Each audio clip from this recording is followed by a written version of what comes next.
Amados irmãos, a paz do Senhor. Aqui de novo quem vos fala é pastor Gedeon Júnior, aqui da querida sede. Louvamos a Deus pela vida de nosso amado Senhor e Salvador Jesus Cristo, que nos propiciou estar mais um dia juntos em sua presença. Louvamos a Deus também pela confiança da igreja, principalmente de nossa querida pastora presidente, pastora Loide Ramos. E louvamos a Deus pelo fato de juntos podermos entender e discernir a palavra do Senhor. Em 1 Coríntios capítulo 8, nós temos um assunto muito interessante. Sei que o texto fala sobre comida, fala sobre carne e, obviamente, quando raciocinamos em cima do texto, o texto não é somente sobre esses dois elementos, mas é muito maior a sua compreensão. Deus usa o apóstolo Paulo para conversar conosco sobre a questão da liberdade cristã. É por isso que esse texto, que você já leu, obviamente leu até para compreender tudo aquilo que vamos neste momento maravilhoso, conversar, esse texto merece um acréscimo de conhecimento que está em 1 Coríntios capítulo 10, do versículo 23 até o 33. Então, pare este áudio neste momento e leia, por gentileza, 1 Coríntios 10, de 23 a 33. E aí, com esses dois blocos de leitura e conhecimento, fecharemos o assunto de forma única e absolutamente direta. Então, parando aqui e lendo também 1 Coríntios capítulo 10, do versículo 23 ao 33. Muito bem. Qual a questão aqui? Aqui os irmãos de Corinto aproveitam para perguntar a Paulo sobre o problema da ingestão, de comer carnes oferecidas a ídolo.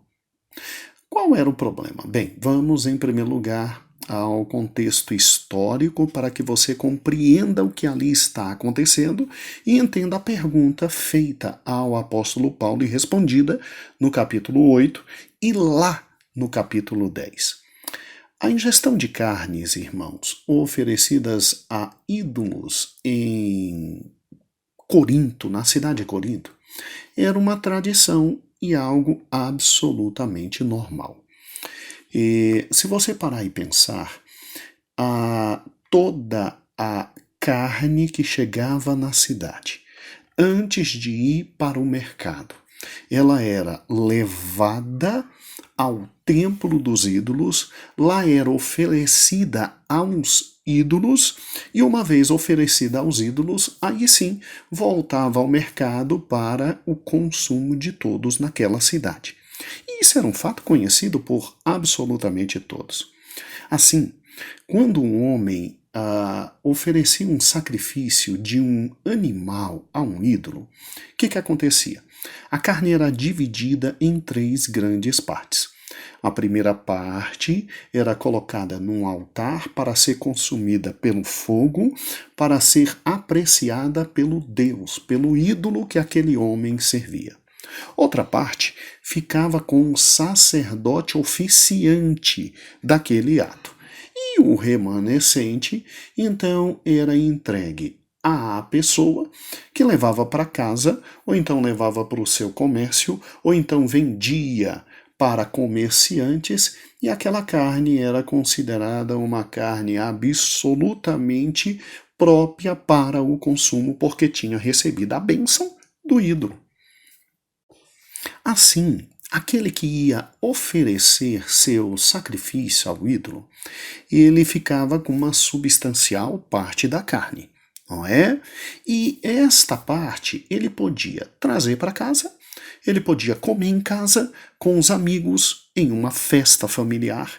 Ele podia, inclusive, convidar amigos para uma festa no templo do seu Deus e lá comer em homenagem ao seu Deus, como ele poderia ainda colocar à venda no mercado público, sendo ele comerciante, ou então vender para um comerciante vender.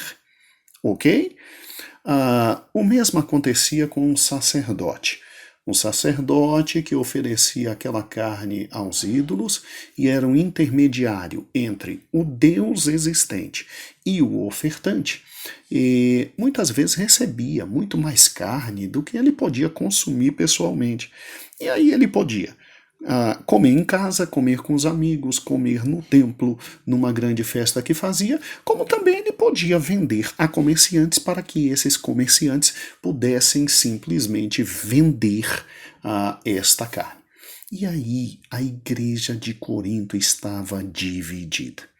Existiam dois grupos na igreja de Corinto dizendo exatamente o seguinte. O primeiro grupo dizia, olha, o ídolo é nada, o ídolo é coisa nenhuma, Deus a quem servimos nos livrou de toda a idolatria, então vamos e convenhamos, se o ídolo é nada e o ídolo é coisa nenhuma, nós podemos comer livremente toda a carne que está sendo vendida no comércio, que é simplesmente objeto de uma festa de um parente nosso, mesmo esse parente não sendo crente como a gente.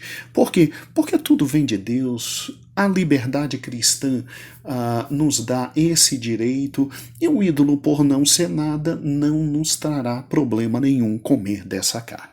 Por outro lado, grande parte também da igreja, alguns autores chegam a dizer que estava meio a meio o problema.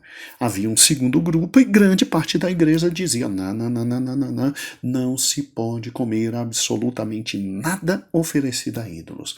Não se pode, por trás de cada ídolo há demônios, por trás de cada ídolo há demônios, então não se pode mesmo. E aí, que em razão desta divisão, o apóstolo Paulo ele escreve 1 Coríntios capítulo 8 e depois ele retoma o assunto em 1 Coríntios capítulo 10. Vamos ver as instruções, porque isso é muito importante para nós. Isso é muito importante para nós. Aqui você tem os limites da liberdade cristã, estabelecidos pelo apóstolo Paulo. E com certeza esse assunto nos dará pano para muita manga. Mas é óbvio que nós temos que ter uma consciência perfeita daquilo que está na palavra de Deus. Porque o assunto não envolve só comer carne. O assunto envolve aquelas questões que não são imorais. Todos nós sabemos que não há necessidade de ninguém dizer que prostituição é prostituição e nós não podemos praticar. E isto está claro na palavra de Deus. Pecados claros estão, Deus deixou de forma muito clara todos os fatos e nós sabemos o que é pecado e o que não é pecado. Agora, nós temos que compreender que aqueles assuntos que não envolvem questões pecaminosas, nós crentes devemos fazer ou não devemos fazer. Podemos realizar ou não podemos realizar. Como é que é? Assuntos que não envolvem questões pecaminosas. Vamos dar um exemplo extremamente simples e claro. Por exemplo, um cristão deve ou não ir ao cinema? A gente sabe que se um cristão estiver comprando o ingresso para assistir um filme pornográfico e lascivo, é lógico que ele está em pecado. É lógico que ele está se colocando num ambiente absolutamente pecaminoso.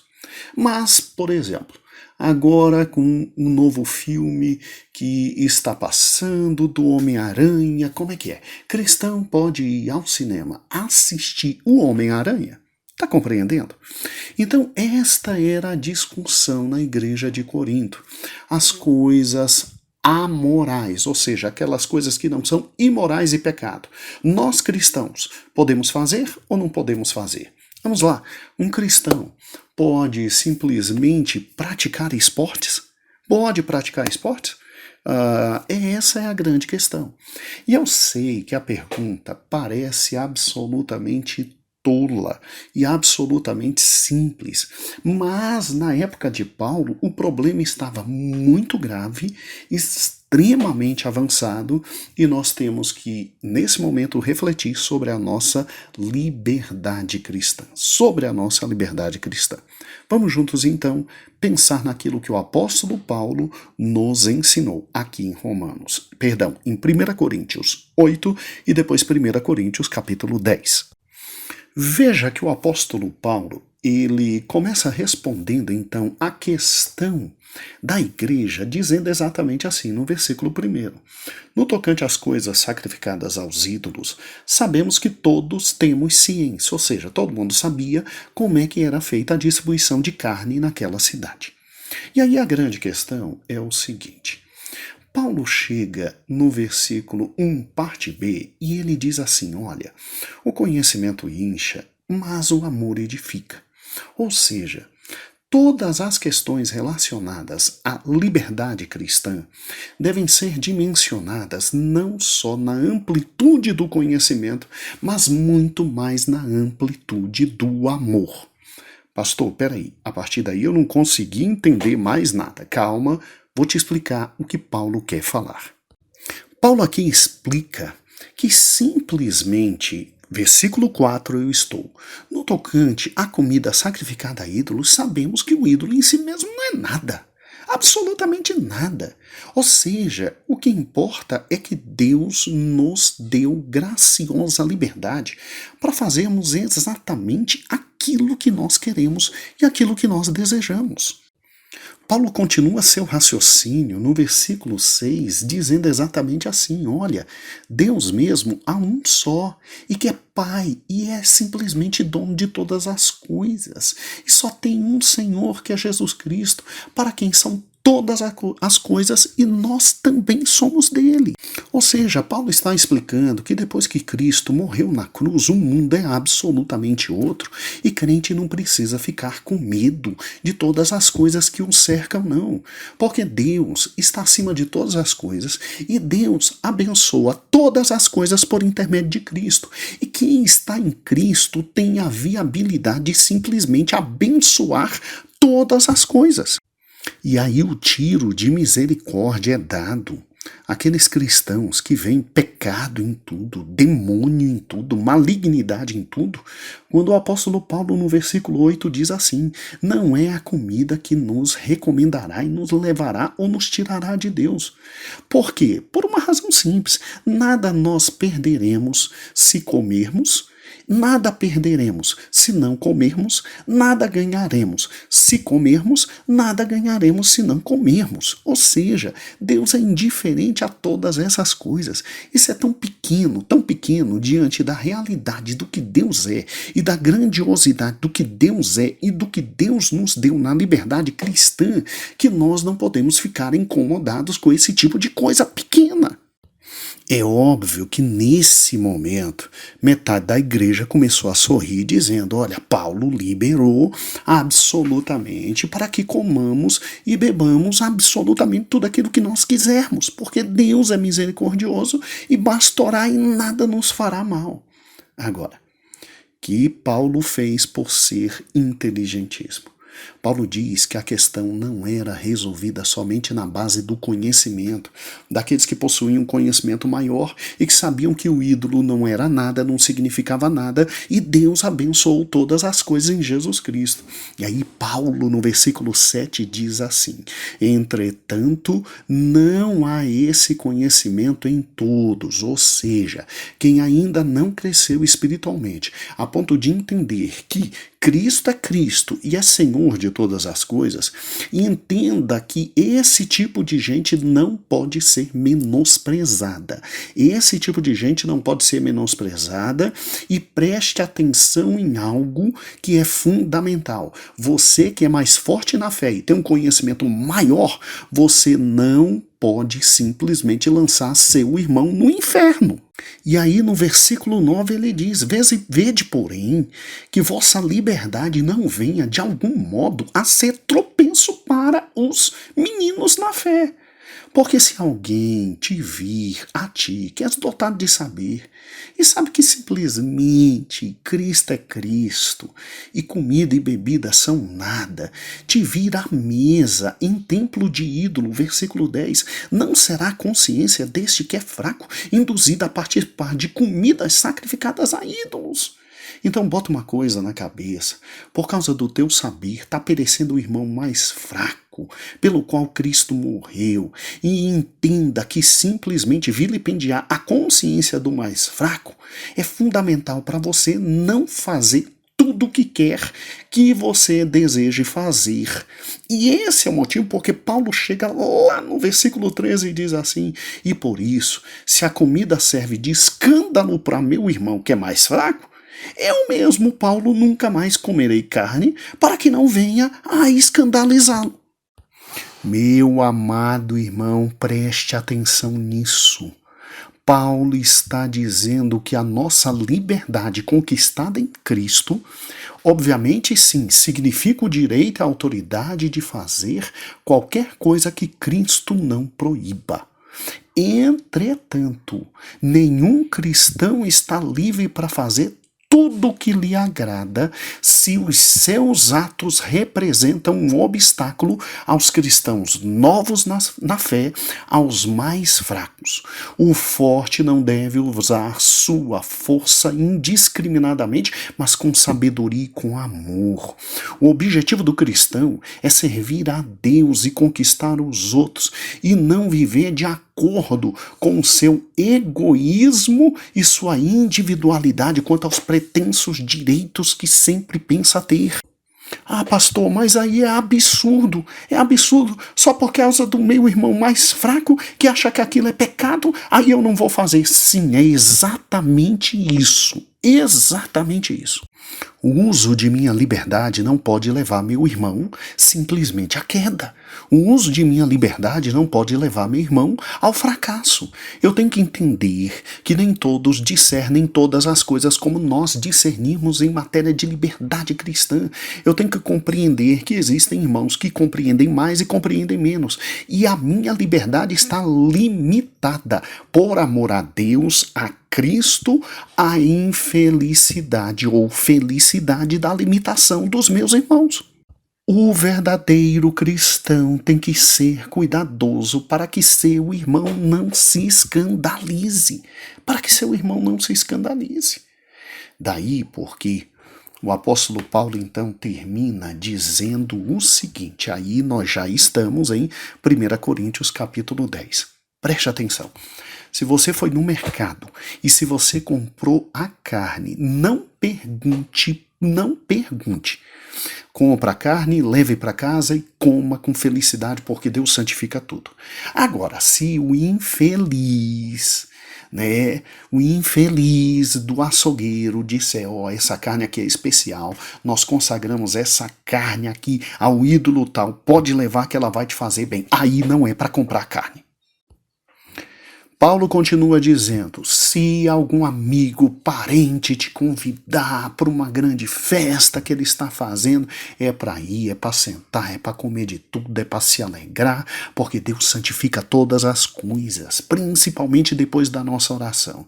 Mas se esse infeliz desse parente olhar para nós e disser, olha, toda essa festa aqui é consagrada ao ídolo tal, e eu já consagrei, todos seremos abençoados quando comermos, porque já consagrei. Aí Paulo diz que não é para comer nada, não é para ir para festa, não é para se apresentar, não é para comer absolutamente nada. Leia de novo 1 Coríntios capítulo 10, do versículo 23 ao versículo 33. Pastor, então peraí. Quais são os limites da minha liberdade cristã? Afinal de contas, Cristo não me libertou completamente? Sim, te libertou. Mas os limites são dois. Primeiro limite, 1 Coríntios, capítulo 10, versículo 23. Todas as coisas me são lícitas, mas nem todas me convêm. Todas me são lícitas, mas nem todas edificam. Veja cada um na consciência o que convém e o que edifica. Não é a licitude, é o que convém e o que edifica. O que não convém, o que não edifica, sai fora, sai fora. O segundo limite à liberdade. 1 Coríntios 8, último versículo 13. E por isso, se a comida, se a bebida, se o cinema, se qualquer coisa serve de escândalo para meu irmão, então nunca mais comerei, beberei aquilo, irei naquele lugar, para que não venha escandalizá-lo. E eu quero terminar com Paulo dizendo o que disse em 1 Coríntios 10, 1 Coríntios 10, 32 e 33. Não vos torneis causa de tropeço, nem para judeus, nem para gentios, nem para a igreja de Deus. Assim como também eu, Paulo, procuro em tudo ser agradável a todos, não buscando meu interesse, mas o de muitos, para que sejam salvos. E ele termina em 1 Coríntios 11, versículo 1, sede meus imitadores, como também eu sou de Cristo. Amados irmãos, cuidado então com a liberdade cristã e que Deus vos abençoe.